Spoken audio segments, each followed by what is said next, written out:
Good morning, everyone. Hi, Joey. I have to tell you, this is a dream come true. Ooh, I could just feel that emotion. For a long, long time, I've wanted to share my heart. And today, because of one young gal in this room, really has opened the door for me. And I'm ever so grateful. And that got me here today to be able to share my heart with you all. So I have to tell you real quickly. I had a dream last night, and I actually woke up in terror because I had a dream that I was up here at this podium in this location, and I was in my pajamas. And I couldn't get back to sleep, and I thought, well, I think this is maybe a good dream, right? Because I'm casual and relaxed in my pajamas. But it didn't feel that way when I woke up. So today I'm going to talk about kindness. And I just want to tell you a little bit of why I chose kindness. I was out to lunch with a girlfriend of mine, and we hadn't seen her in a long time, and we asked her all the same questions. How are you? How's the family? What you've been doing? And then she was telling me how her grandson was being bullied in school. We talked about that for a little bit. And then I came up with it, and I thought, if you watch the news, if you watch the news, but if you don't watch the news, then it's not your reality. But if you do watch the news, you'll understand that there's a divided world out there. And I said to my friend Linda, I said, what can we do, to bring us back together and unify us? And I thought freedom. I thought my answer was really good. And when she said kindness, that really hit me. Kindness it's simple, but it's really not always easy to be kind in the moment.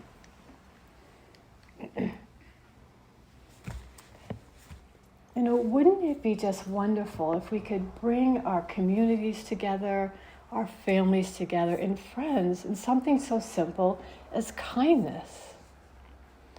But really underneath all that is, can we accept each and one another for who they are?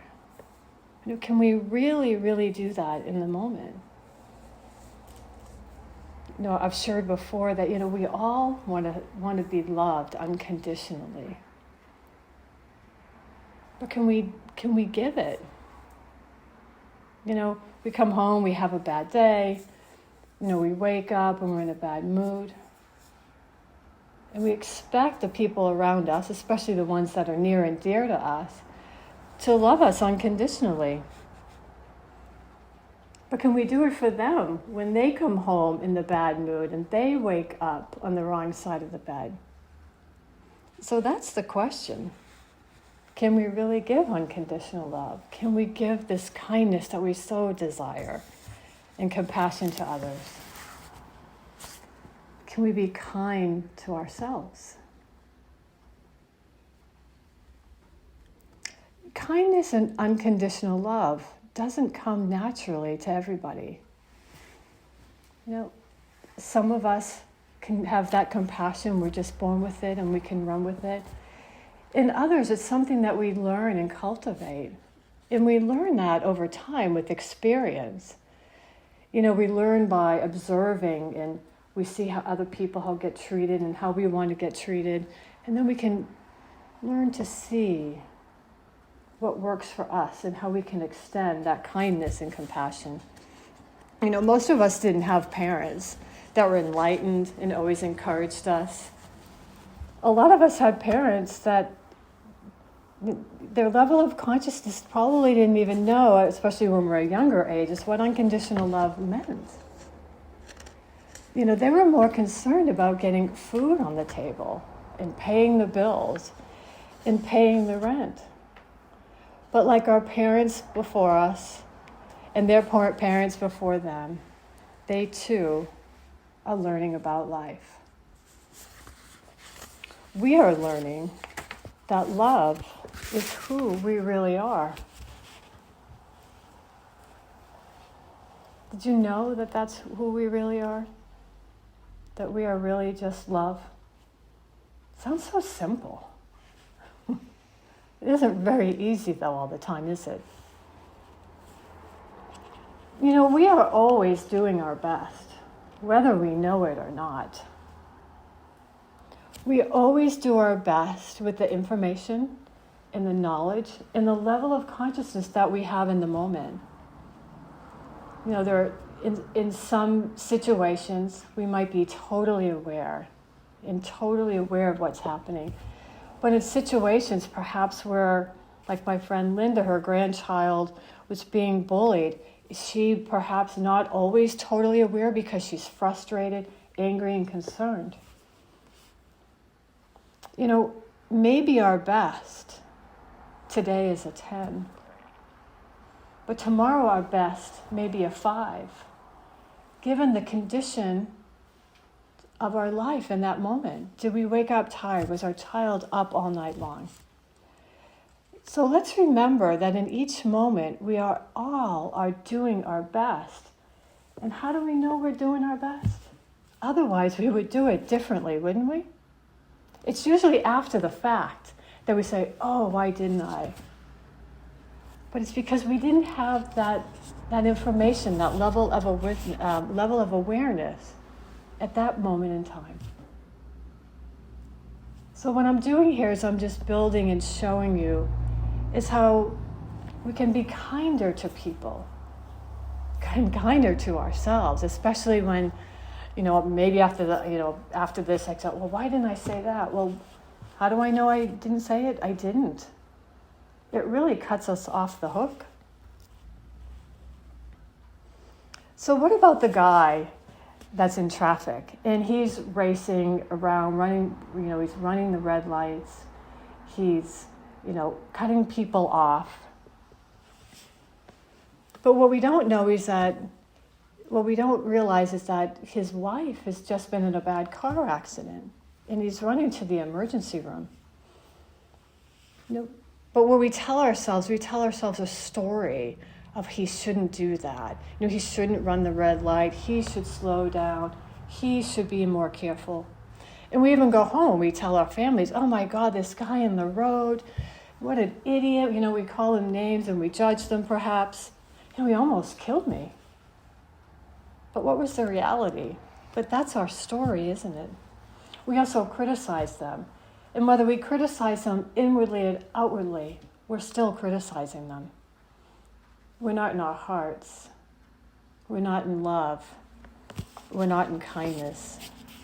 We think we know the truth in the moment, and we tell ourselves that we're right and they're wrong. But could you find compassion in your heart for that guy? When you read in tomorrow's paper, and you happen to know who this person is, that she was actually his wife is in a bad car accident. Can you find a place in your heart for more compassion? To me it's a miracle how a shift in perception can change our demeanor and attitude. And it's a miraculous in just a minute. And it deepens our understanding of what was really happening at the moment. It's our story. It's our thoughts. Of course, our stressful thoughts. We want to keep the good ones that keep us from being kind and compassionate. So there are 3 types of businesses. There's my business, and there's your business, and then there's God's business. God's business is anything that's out of our control. Anything like earthquakes, hurricanes, when we're going to die, anything out of our control.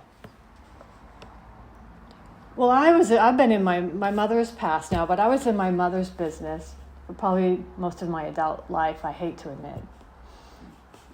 Being in other people's business is always stressful because we want them to do something, and when they don't do it, we hurt. My mom was a smoker. And as her daughter, I wanted her to stop. I'm 7 years old. I want her to live forever. So I used to take her cigarettes and cut them. I also would draw a line around them, indicating to her, this is where you're supposed to stop. This is Mom, this is what you should do. That was my subtle hint. And I also used to hide them. And 50 years later, she was still smoking. And when she was diagnosed with cancer, I thought, okay, now she's going to quit smoking. Now she's going to do it because she shouldn't be smoking. Well, she didn't quit. And that's okay. I came to realize that smoking brought her comfort. And on and off throughout the years, especially when I was younger, I was giving her grief. My thoughts about her and my story about her, especially around smoking, were not very kind. When we have thoughts like this, thoughts that are stressful, thoughts that are negative, like my mother should quit smoking, she should do this, she shouldn't do that. When we judge people and we criticize them, we feel anger, we feel sadness, and we feel a multitude of emotion. But the one thing that I'm really starting to embrace and embody is that we separate, but we're withholding love when we do all this. And not only are we withholding love from others, we also withhold it from ourselves, because as soon as we have a negative thought or criticize, we break the flow of life. We're out of the stream of the divine presence. I wasn't letting my true nature to shine. And you know what? I wasn't able to see the divine nature in my mother. That's the real pain of all of this. It's the separation from God. Not only was my mother smoking, I was smoking, upset about her smoking. I finally came to a place that I wanted her to smoke because she was smoking. That's the reality. That's what she was doing. The reality was, my mom smokes. That's it. I'm also realizing that reality is really what we want. Why? Because it's what is. I just find it in some way comical that we don't know this from birth. We're always trying to change everything. Because when we argue with reality or we argue with what is, it always hurts. So when I believe thoughts that I shouldn't be stuck in traffic and I am in traffic, when I believe thoughts like my friend shouldn't be late and she is late, I'm arguing with reality. I'm arguing with what is. Any sentence that has a could or a should in it will always cause pain, tension, and stress. Now, accepting reality doesn't mean you become a doormat or a passive. When I allow what happens to be as it is, I'm able to act with a clear mind and an open heart. But when I argue with what is, I act from a place of confusion and frustration. Now, who would you rather deal with? With someone that comes to you? Would you rather have someone come to you with an open heart, curious, an open and clear mind, if you want to resolve anything in life or in the world or within our family unit? Would you rather have someone approach you that's closed-minded and they're confused and frustrated? So that's the beauty of that's just the beauty of accepting reality as it is.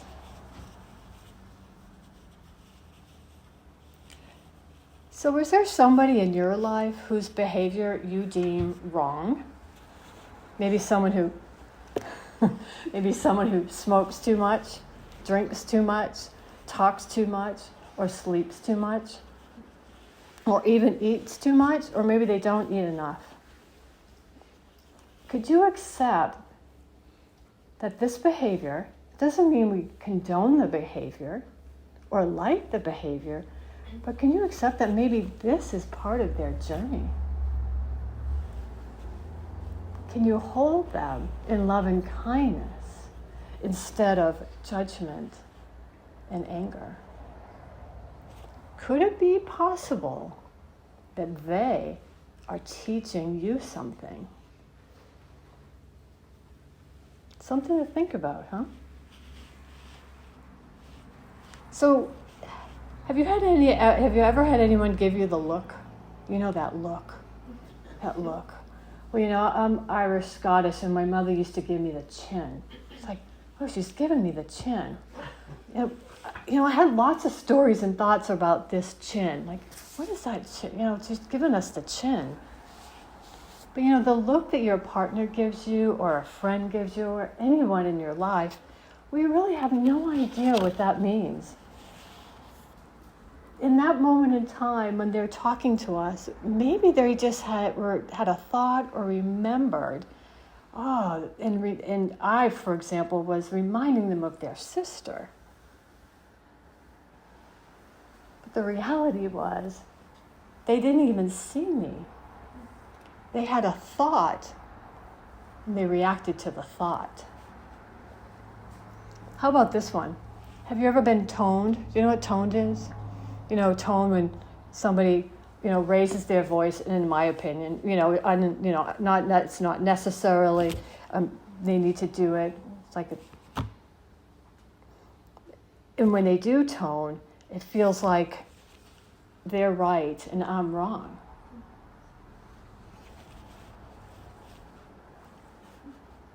And the funny thing is, again, we have no idea what that raising of the voice really means. We do think we are right and they're wrong, but consider the feeling of being right. Feeling right does really feel good. It feels superior. And there's something about that I think a lot of us like. But the reality is, it's not love, and it's not kindness. And when we think we're right and we're superior, we're projecting that you're inferior. So again, it's that saying, would you rather be right or would you rather be happy? And for me, I'd rather be happy. Is it possible in that situation that they are right and you are the one that's wrong? Have you ever had somebody criticize you? Have you ever considered that maybe they're right? No, because the first thing we do is we back off. It's like, oh no, we have to defend ourselves. What if somebody called you a liar? Maybe you didn't lie in that situation. Maybe you were a liar 30 years ago. So can you join them and go, yeah, I am a liar. So what's interesting is when we believe a stressful thought, we separate. And then we're out of the flow of love or the divine presence. Can we join instead and stay in the flow? Can we say, yes, I was being a jerk.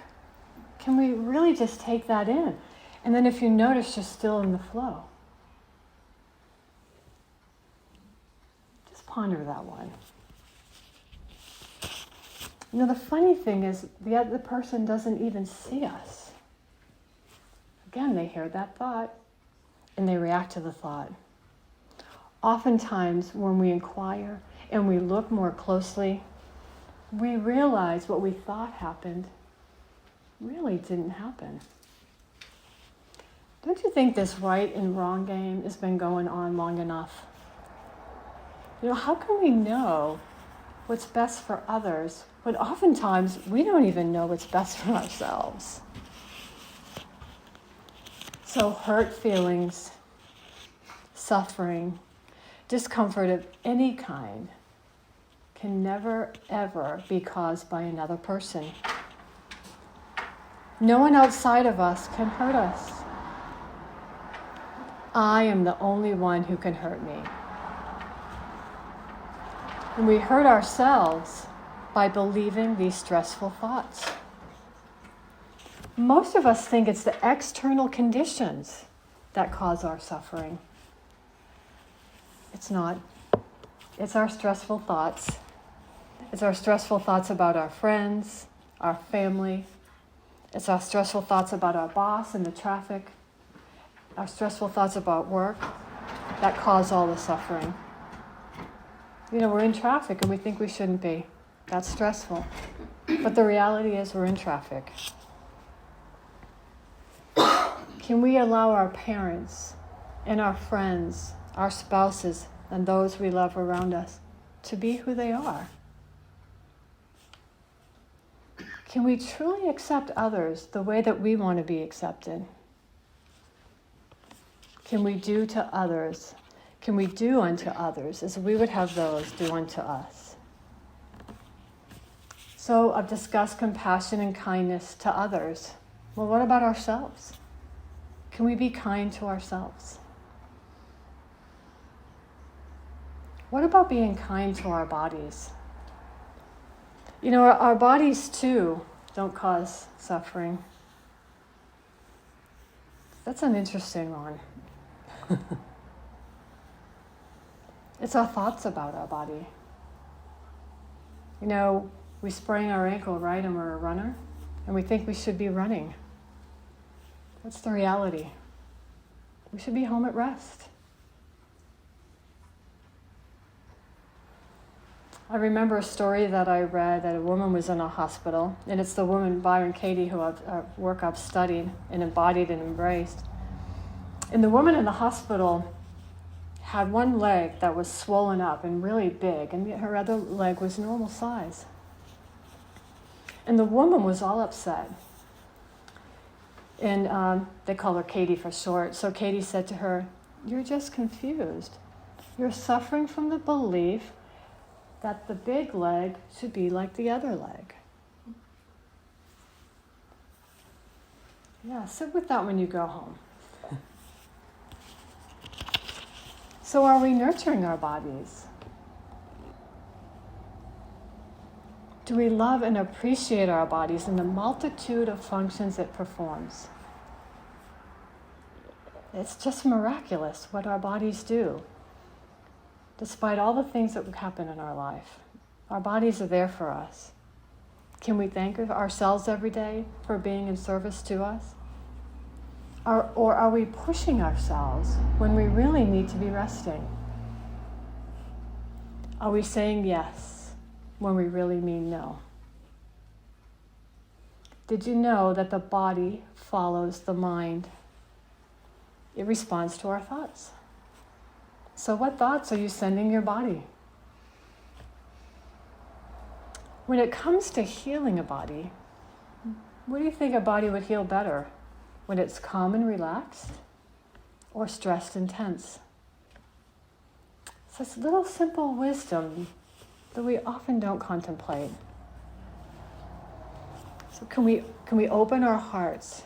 Can we open our minds and consider the possibility that the people in our life that are supposedly causing all our suffering really be just an amazing, beautiful gift from God? That they could be our teacher, that they are teaching us how to love unconditionally. They're teaching us to deepen our level of kindness and compassion for others.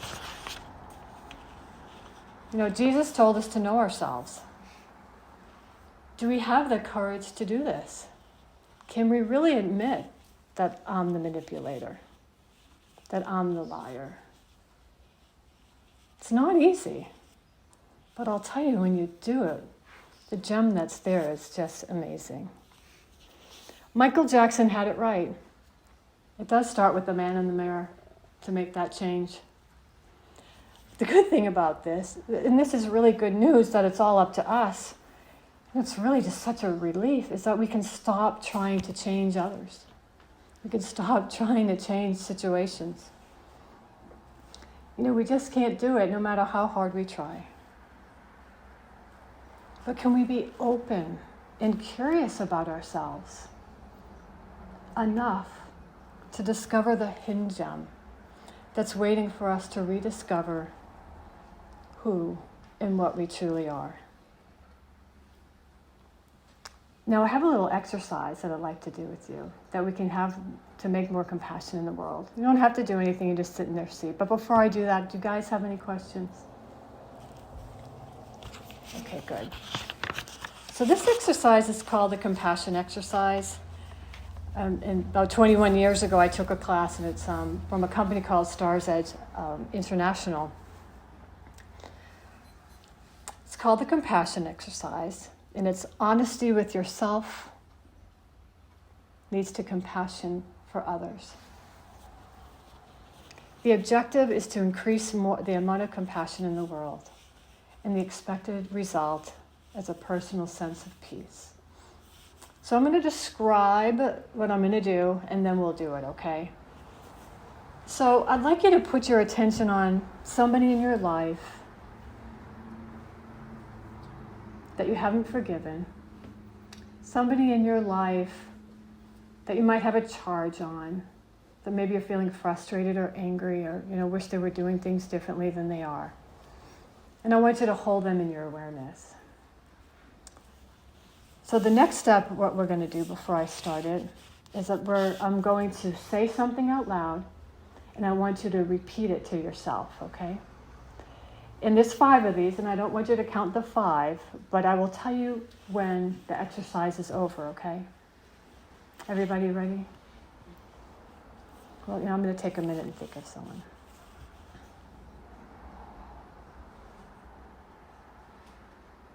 Okay, let's begin. With attention on the person, repeat to yourself, just like me, this person is seeking some happiness in his or her life.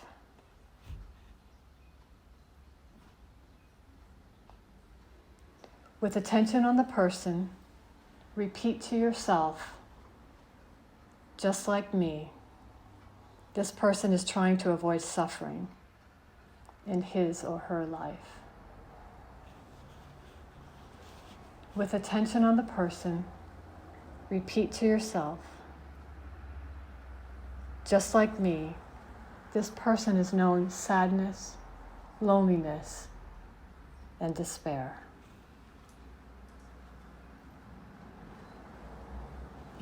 With attention on the person, repeat to yourself, just like me, this person is seeking to fulfill his or her needs.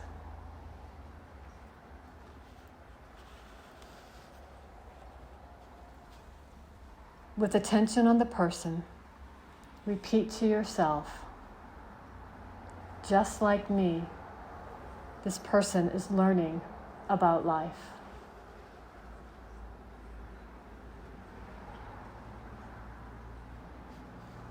Okay. First time I did this exercise, my husband and I, we did a class together. And I'll always remember it, because I remember being in the class and we went to lunch first, because I couldn't think anybody had a charge on. Oh no, I'm just perfect, right? And my mother-in-law came to my mind, and I cried through this whole exercise of how unkind I was to my mother-in-law. Now we're going to do this exercise one more time. Are you with me? We're going to change it up just a little bit. Okay. You don't have to think of anybody but yourself.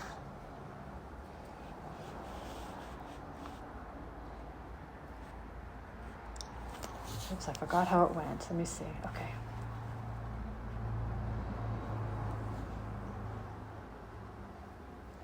With attention on yourself, repeat to yourself,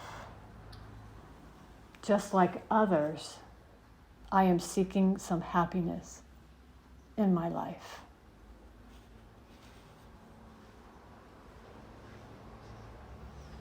With attention on yourself, repeat to yourself, just like others, I am trying to avoid suffering in my life.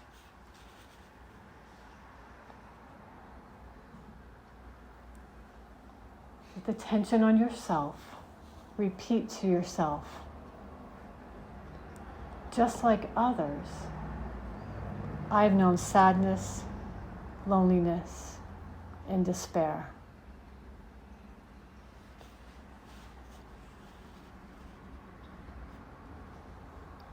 With attention on yourself, repeat to yourself, just like others, I am seeking to fulfill my needs.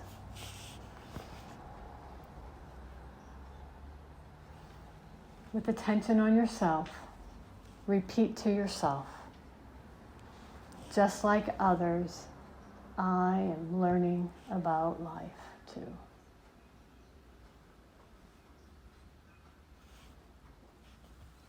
Thank you so much, y'all. Thank you for your attention. Thank you for your love. It's an honor to be here at Unity Church. Thanks.